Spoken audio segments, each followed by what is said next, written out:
Hi kids, Mr. Trial back for lesson 2, and today we are going to be unpicking the question and planning a response. So we're going to talk a little bit about where the question sits in the exam, what you need to do to answer it, and what the examiners are looking for in order to get the marks. After we've done that, we're going to move on and we're going to plan our essay, which we're then going to write up in a short amount of time next lesson. So along with all the usual stuff, you will also want for this lesson the extract planning grid from Show My Homework, because that's what we're going to be planning on, and that's what you guys are going to have in front of you when you write up your extract questions to help you. So make sure you've got that. You might want to print it out, or you might want to fill it in as a Word document, or if you can't do that, then it won't take you too long to just recreate it. I've tried to make it as simple as possible, so just pop it on a piece of paper so you've got it in front of you. What do you need to do in the exam for Macbeth? Now really this is a bit of a trick question because you probably can't answer it, but hopefully what you can answer is what you need to do in any literature exam, because the skills that you're going to be practicing for Macbeth are very similar to the skills that you'll be practicing for Blood Brothers or in Inspector Calls, for Christmas Carol or Jekyll and Hyde, or for the Poetry Anthology. They're the same skills throughout with some slight tweaks. You don't have to include context here, but what I'd like you to have a quick think about, just pause the video, maybe make some notes. What are my key literature skills? What do I need to do? How do I write a good PEE paragraph? So maybe write down 3 things which you're going to try and work on, and then as many skills that you think you can already do. In less than a year's time, you guys will have sat this exam, so this is what it looks like. It's a 1-hour paper in total, and there are 2 questions. The first question is the one we're going to be practicing today, and that's the extract question. In that, you get a short section of the text, and there's a question which is usually on a character or a theme, but it can be on mood and atmosphere sometimes as well. In the extract question, you only talk about the part of the text printed on the paper. So it's probably going to be around 30 to 50 lines, not more than that.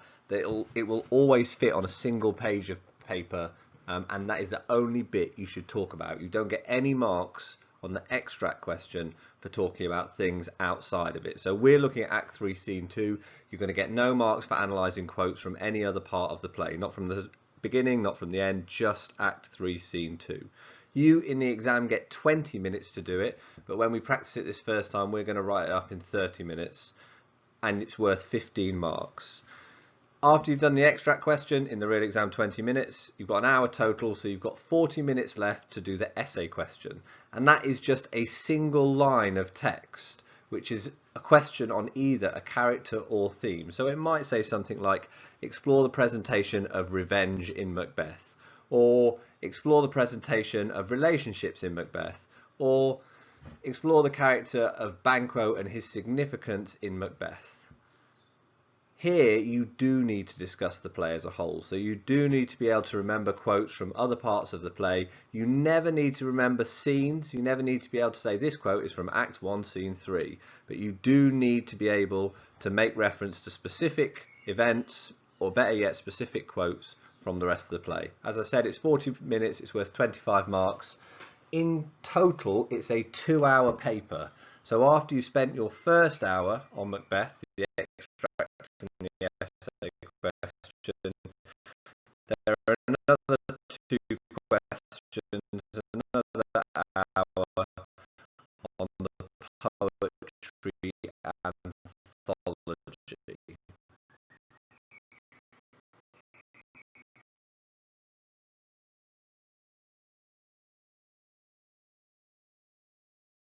Okay, so this is our extract question for today.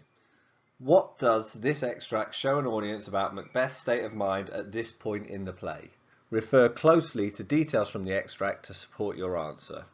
Now that's exactly what it will look like in the real exam, and we're just going to have a moment to unpick the question, because it's really important that we get good at identifying the key words. These are the words that tell us everything we need to know and everything we need to do in order to get really high marks. Now I've marked this paper for 4 years, And the difference between someone achieving maybe a grade 3 or a lower grade 4 and someone achieving a grade 6 or above is the lower end always end up wandering. They start off on topic and they start off by answering the question, but then they go off topic and they just talk about what they want to from the extract.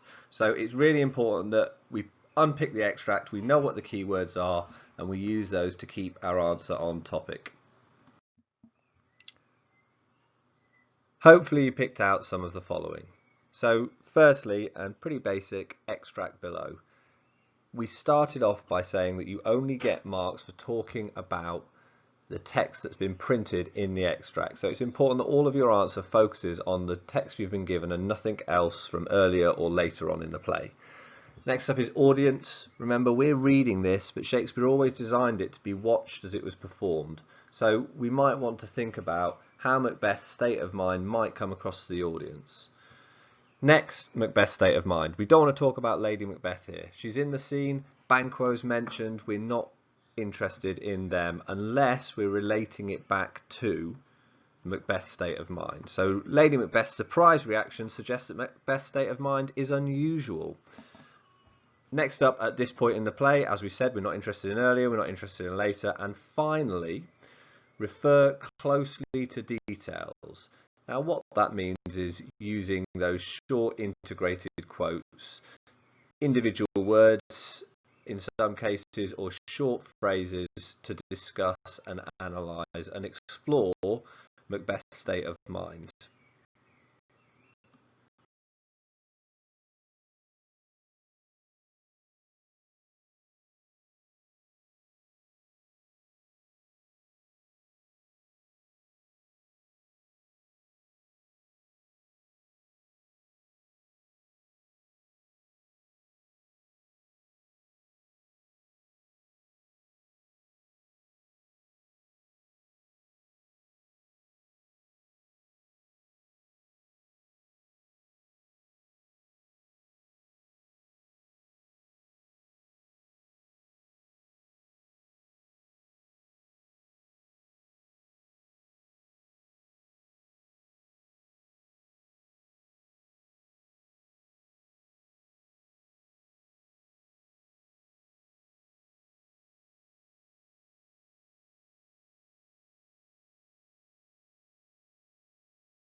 A nice opening task in this sort of question is to just think, well, what is Macbeth's state of mind like? I've read the extract, I know it, I understand it, I've read it again just to check.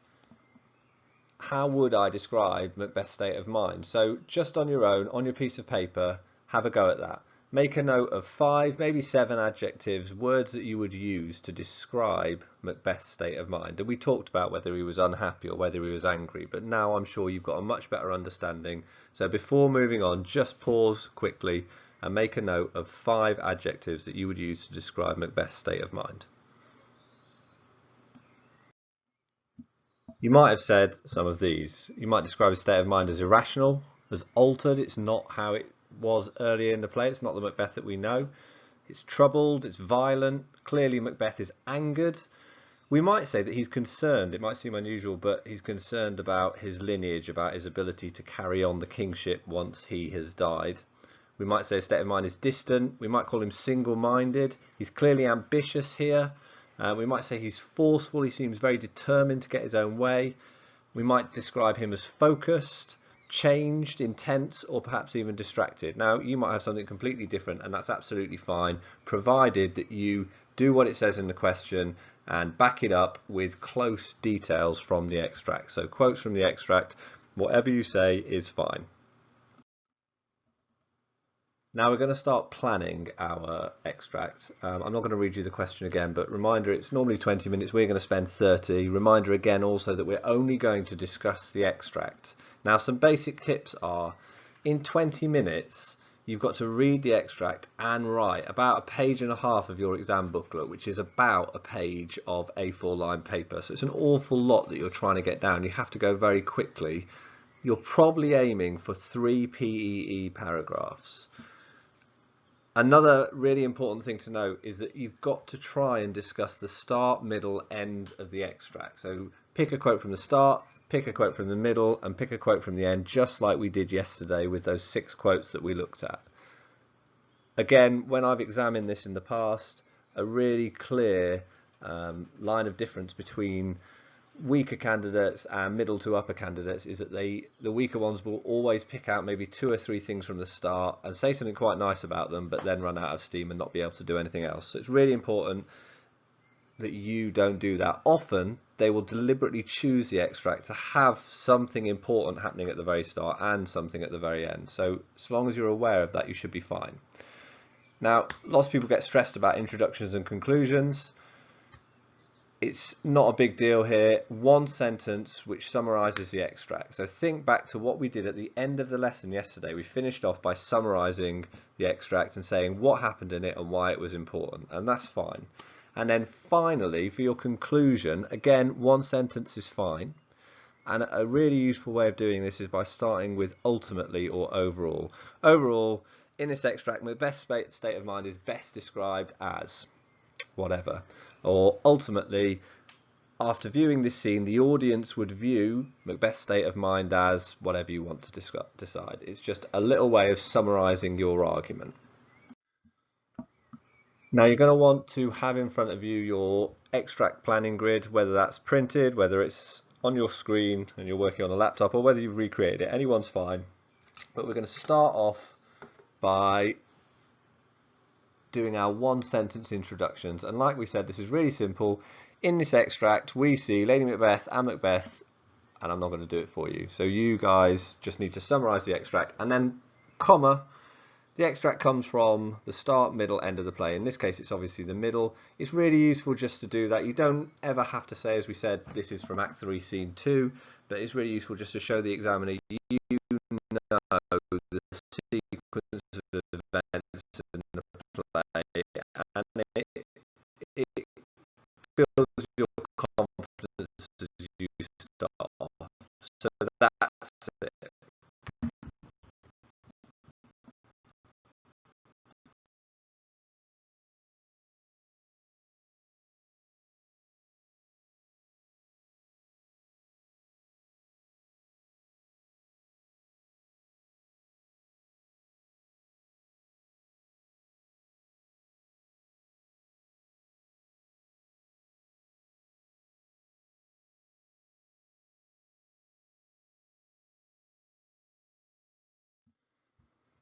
Next up, we're going to have a go at writing and planning our points or topic sentences, depending on what your teacher calls them, but it's the same thing. Now, basically, this is the first sentence of your PEE paragraph. Remember, we're aiming for 3, so we're going to write 3 topic sentences, and also remember that we're trying to cover the whole extract. So we're going to try and say something about the middle, something about the start, and something about the end of the extract, and that helps us structure it, and it also helps us get into that 5, 6, 7, 8, 9 category. Every single topic sentence must refer back to the question, which we know is Macbeth's state of mind. So, how are you going to do this? Well, the easiest way is to start off by saying which part of the extract you're talking about, towards the end, at the start, in the middle, after this, whatever it is, but a little sentence which tells the examiner which part of the extract you're talking about. Refer back to the question, Macbeth's state of mind, and then use one of the adjectives that we planned earlier on to help focus your points before going on and using your quotes, your evidence, and exploring those, analysing them, using all the language that we know about: suggests, implies, highlights, infers, yada yada yada. So some examples for you. Towards the start of the extract, Macbeth's state of mind is presented as troubled. We know where we're looking at the start. We've got a focus, Macbeth's state of mind, and our adjective is troubled. Shakespeare presents Macbeth's state of mind as irrational towards the middle of the extract. That's quite nice because it refers to the playwright Shakespeare in this place. And finally, by the end of the extract, Macbeth's state of mind could be described as ambitious. Now, there's some nice tentative language in there, could be described. Again, it's clearly focused, Macbeth's state of mind, and we've got our adjective ambitious. And as a whole, those three have looked at the start, the middle and the end of the extract. So they've done that tracking and they've hit all the key points they need to. So do feel free to use one of those, but do not use all three of them. So you need to have a think about what you think is happening in that extract and what you want to talk about. The best way to do that is to look at your quotes that you collected yesterday and think, well, how is his state of mind presented here, and use those to help build up your topic sentences.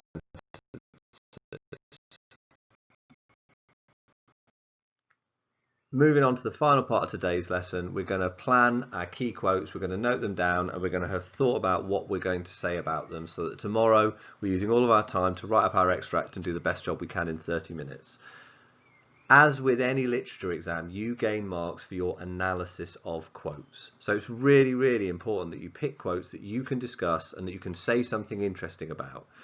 It might be that you're exploring the language used or an image created, but there'll be an awful lot that the examiner thinks you might be able to talk about in the extract, and at the same time they'll be expecting you only to select a few details. You only have 20 minutes writing time in the exam, 30 minutes tomorrow, so you don't need to talk about every single thing.